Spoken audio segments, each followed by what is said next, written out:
అందరికీ నమస్కారం. ఈరోజు మరి వైసీపీ ఎలాగైతే ప్రవర్తిస్తుందంటే ఎన్నికల ముందు వై నాట్ 175 అంటూ 11 సీట్లకు పరిమితమయ్యి మరి ఈరోజు ఫేక్ ప్రచారాలకు పరిమితం అయిపోయారు. ఎందుకంటే పొద్దున లేచినప్పటి నుంచి రాత్రి పడుకునేంత వరకు సాక్షి న్యూస్లో ఒక ఫేక్ ప్రచారము మొదలవుతుందే తప్ప ఇంకేమీ లేదు. గత 5 సంవత్సరాలుగా సాక్షి న్యూస్ వేసి ప్రజలు, ఎందుకంటే పల్లెలలో వేరే ఛానల్ లేదు, ఒక్క సాక్షి న్యూసు సాక్షి పేపరు తప్ప, అది చూసి మీ కొంపను ముంచిందంటే ఆ సాక్షి న్యూస్ చూసినందుకే. మరి కుక్కతోక వంకర అని అంటారు. కుక్కతోక వంకర కన్నా మన జగన్మోహన్ రెడ్డి గారి తోక ఇంకా వంకరగా మారినట్టుంది. మరి ఎట్లా అయిపోయిందంటే అధికారంలోకి వచ్చి 2 నెలలు అవుతుంది. ఈ 2 నెలల్లోనే అన్నా క్యాంటీన్ మొదలుపెట్టాం.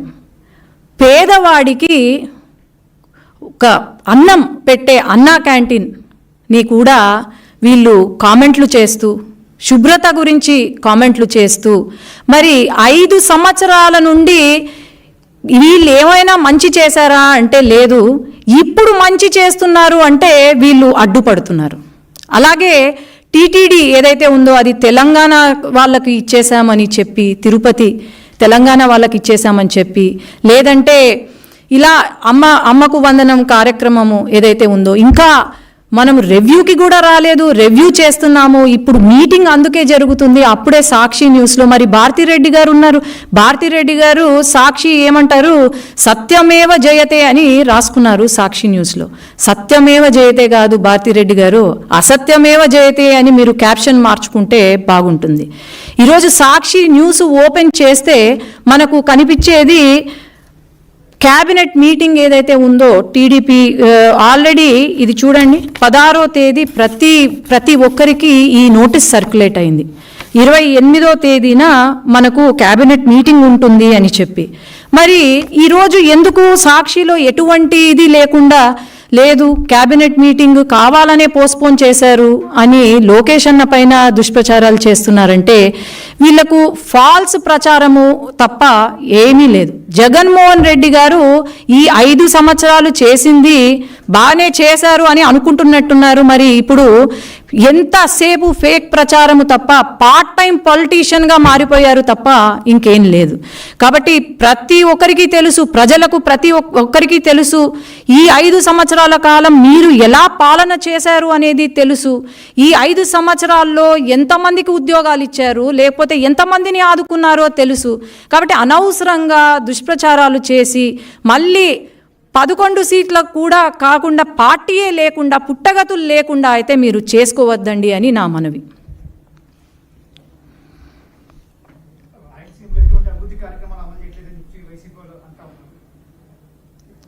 మొన్న మన బడ్జెట్ మీటింగ్ జరిగింది.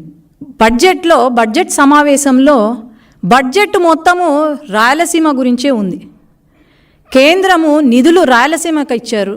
అట్లాగే రైల్వేస్ కానివ్వండి, ఇండస్ట్రియల్ హబ్ కానివ్వండి, అన్నీ కూడా రాయలసీమకు ఇచ్చారు. మరి జగన్మోహన్ రెడ్డి గారు రాయలసీమ వ్యక్తే కదా, మరి రాయలసీమని ఏమైనా అభివృద్ధి చేశాడా? ఒక ఇండస్ట్రీ తీసుకొచ్చాడా? లేదంటే మా రాయలసీమలో ఉన్న ప్రజలకు లేకపోతే పిల్లలకు ఒక ఉద్యోగం ఇచ్చాడా? నాకు మొత్తం డీటెయిల్స్ ఇవ్వమనండి. లేదే. రాయలసీమ గురించి ఎవరైనా ఆలోచన చేశారు అంటే అది కేవలం నారా చంద్రబాబు నాయుడు గారు తప్ప ఇంకెవరు చేయలేదని నేను చెప్తున్నాను.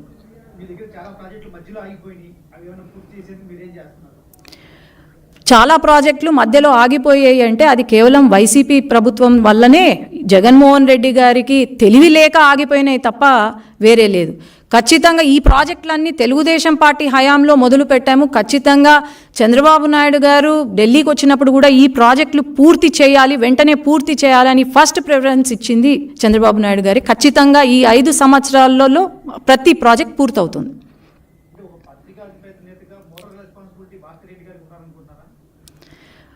అదే చెప్తున్నా, సత్యమేవ జయతే, సాక్షి కింద సత్యమేవ జయతే అని వస్తుంది. సత్యమేవ జయతే కాదు, అసత్యమేవ జయతే. భారతీరెడ్డి గారు ఎడ్యుకేటెడ్ లేడీ.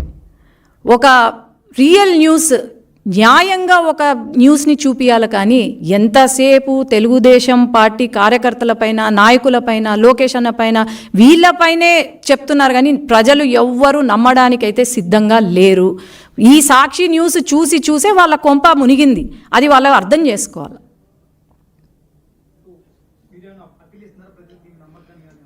ఖచ్చితంగా మనం అప్పీల్ కూడా ఇవ్వాల్సిన అవసరం లేదు. ఎందుకంటే ప్రజలకు ప్రతి ఒక్కరికి తెలుసు.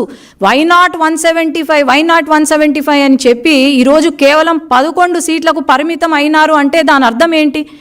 ఈవెన్ కడప, నంద్యాల్లో కూడా వీళ్ళకు గుణపాఠం నేర్పినారు, ప్రజలు బుద్ధి చెప్పారు అంటే దాని అర్థం ఏంటి?